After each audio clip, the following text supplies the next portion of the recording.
Isang magandang araw po ng linggo sa inyo mga kaibigan, saan man po kayo naroroon. Welcome po muli dito sa Kape at Balita sa Radyo Filipino UK. Galing po ng London ang ating broadcast. Ako po si Buddy Bernardino.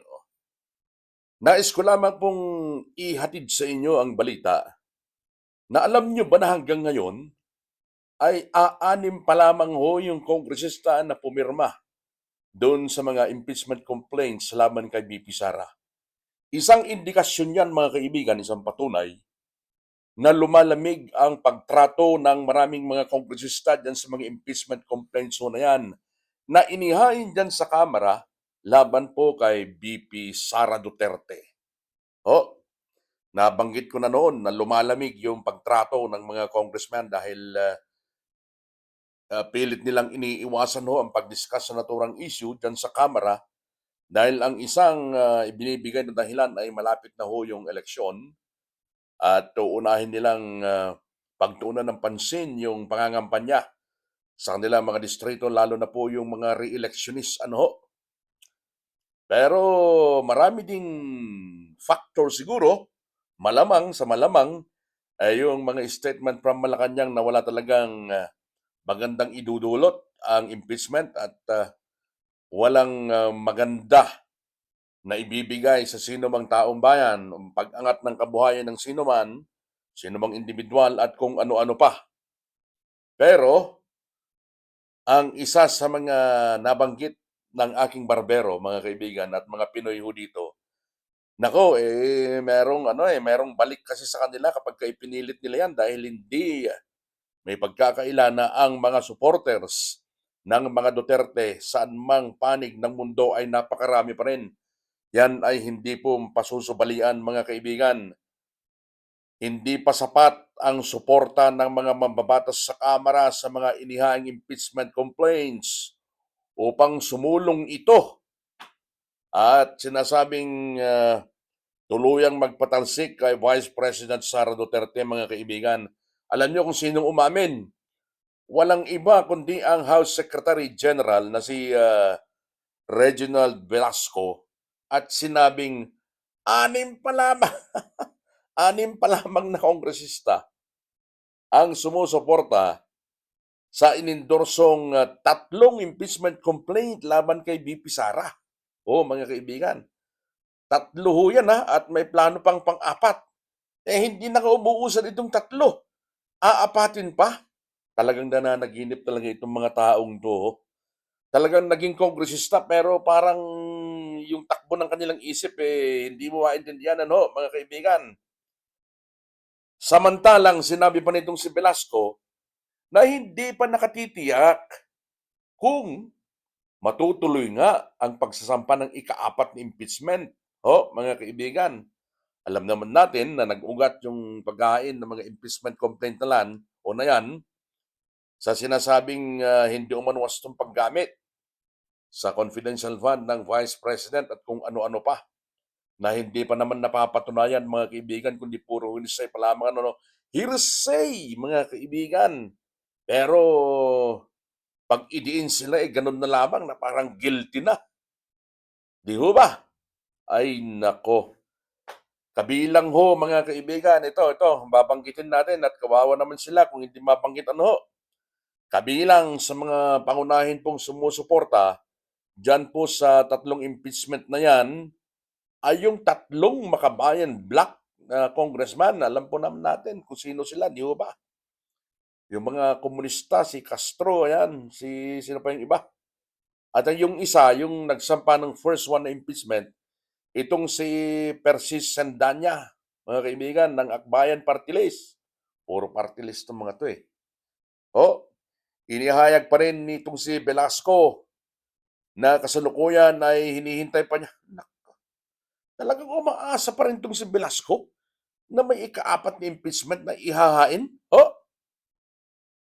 Hinihintay pa daw niya ang ikaapat para sabay-sabay na niya itong isumite sa tanggapan ni Speaker Tambaloslos Romualdez. Ay sus.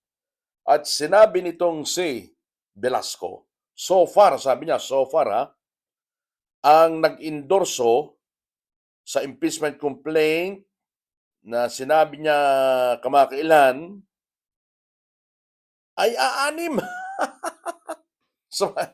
Samantalang ang kailangan ho niyan, mga kaibigan, no? Ah, 1/3 ho ng kabuuang bilang ng mga kongresista, kung 300 ho sila ho, mga 106 ba?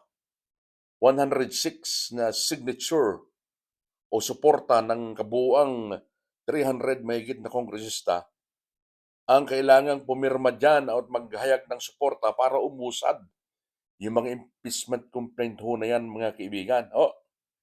At kung uusad man yan, dadalhin yan sa Committee on Justice para madala ito doon sa plenary hall ng Kamara at isapinal naman ang pagboto roon.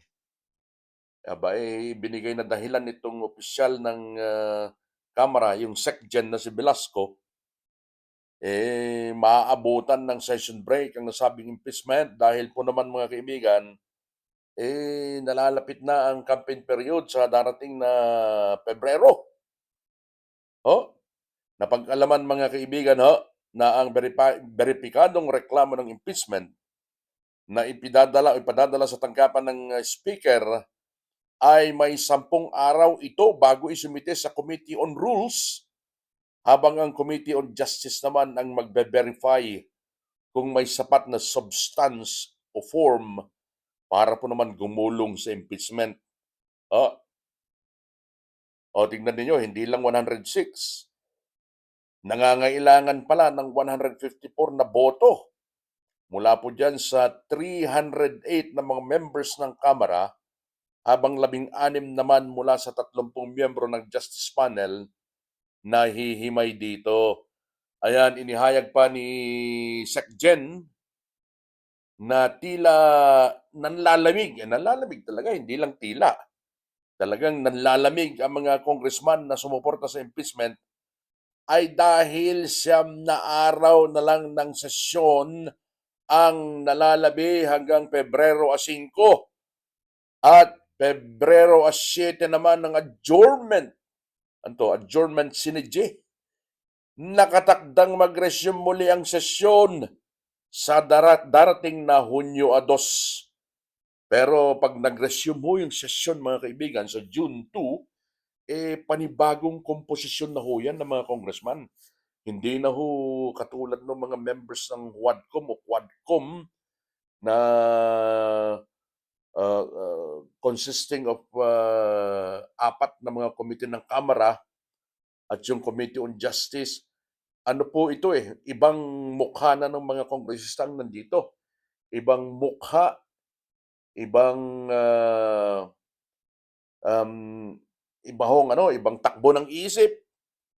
So malamang ho, may mga matalo dyan na dating gustong magdiin talaga sa tanggapan ng VP Sara. Merong mga panibago na mas malawak ang pag-iisip at sumusuporta sa mga Duterte. Hindi natin alam. So babase ho dyan sa magiging komposisyon ng mga bagong halal na mga mababatas o mga politiko ang katatayuan ho itong mga impeachment na ito, nito laban kay VP Sara. Pero as of now, mula po mismo direkta doon sa tanggapan ng Secretary General ng Kamara, 6 pa lamang ang sumusuporta. Nagpahayag po ng suporta sa mga impeachment complaint laban kay VP Sara. Ibig sabihin, indikasyon po yan, mga kaibigan.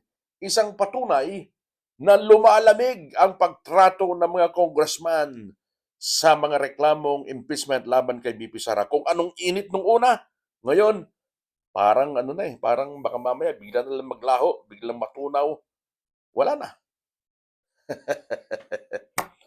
So, yan po ang update, mga kaibigan. Sa mga kababayan ho natin na hindi pa ho nakakapag-subscribe dito sa ating channel, baka gusto po ninyong mag-subscribe sa Radyo Pilipino UK, sa Kape at Balita, para mas marami pa ho tayong maibibigay na mga updates at mga balita. Salamat po mula dito sa London. Ako po si Buddy Bernardino. Stay safe, mga kaibigan.